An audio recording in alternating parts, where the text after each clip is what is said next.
It's Carrie with Kingdom Keto. This Italian recipe is fantastical. Please subscribe and like. Let's go! It's Carrie with Kingdom Keto today, and we are doing a fabulous, fresh marinara, keto style, with a special meatball recipe that's going to be stuffed with some cheese and a little bit of ricotta. Please stay tuned to watch the whole thing. I'm just going to start with the sauce first. As I'm sure you know, on keto, it's important to be able to have a low carb, low sugar marinara sauce. So I'm going to be using the Roma tomato, lowest in sugar and one of the lowest carb tomatoes that you can use. I'm going to use this amount right here. It looks like about 5-6 tomatoes at the most, because I'm just going to puddle it around my meatballs today.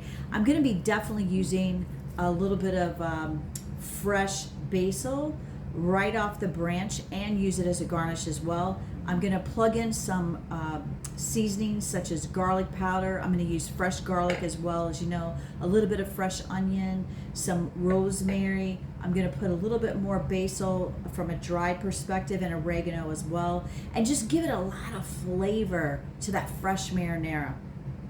I'm also going to simmer down the veggies in the very beginning with some olive oil.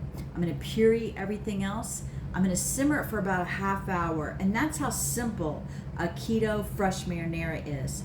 In a moment, we're going to come right back. We're going to be down the road with our marinara, and then what I want to do is we're going to start with a pound of fresh ground meat, and we're going to build these fantastic meatballs, which is really the hero of this dish. All right, our sauce is simmering. We are looking at these meatballs. I've rolled them out. I just wanted to share with you some of the ingredients that I placed inside these fabulous meatballs. I used a little bit of parsley because I wanted to balance the herb flavor off of the basil from the marinara that's going to be coming up. And I did put some other dry ingredients, garlic powder, some fresh garlic. I put some oregano. I did not put the rosemary in this because it's in the sauce.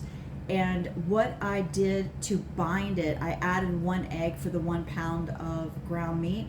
And usually some people would maybe add some breadcrumbs. We're not going to add the breadcrumbs. So instead, I added a little bit of Parmesan cheese because it acts as that same type of a binder for this meat. And they really, to the touch, they're just about perfect. I want to stuff them with some cheese. I'm using Munster cheese this time.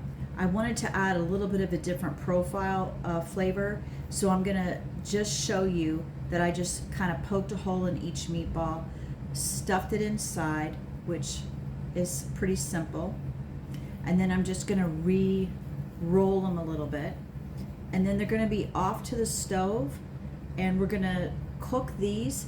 I'm gonna come right back, and then we're gonna plate up. All right, everybody, we have dished up our meatballs. Take a look at this plate. We've got some ricotta in the middle, blended with a little bit of herbs. And when I place it in the center first, I allowed the meatballs to warm the ricotta and just warm all the edges up. And then I poured over this small plate the fresh marinara with the fresh basil in it, and then garnished at the top. Now, this particular recipe has the cheese melted inside the meatball, and you actually can see the cheese bleeding through in a couple of the places. And I must say that the Parmesan cheese that we used as a binder is kind of crispy on the outside of the meatball, and it's really good. We're going to taste it just to see what we think. I'm going to open this meatball up. Now, when I do that, you can see on the inside all the fresh cheese melted, and it's really going to have a great taste to it with this ricotta and the fresh marinara.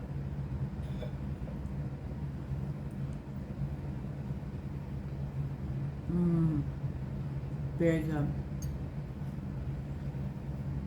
And we have to remember too that that fresh marinara has some olive oil on the base of it, and you can see it in the on the plate as well.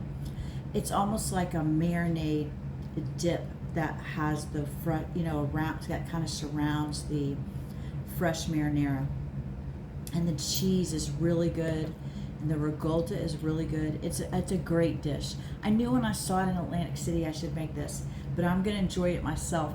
You guys make yours, enjoy it. I was gonna say that you could serve this like a family platter, kind of like they do at Carmine's, or what you could do is have this small plate like some of the restaurants do with the Caesar salad on the side, or any of the side dishes that you choose. There are many things you can do with these great meatballs. I hope you enjoy, and we'll see you next time on Kingdom Keto. It's perfectly fine for fresh marinara if olive oil surrounds the pulp of the sauce. Olive oil contributes a lot to the flavor and texture. It's important to use high quality, extra virgin olive oil. I utilize an olive oil from Amazon called 365 from the Whole Foods Market. It's cold pressed in a Mediterranean blend. Please don't forget to subscribe and like. Enjoy your meatballs.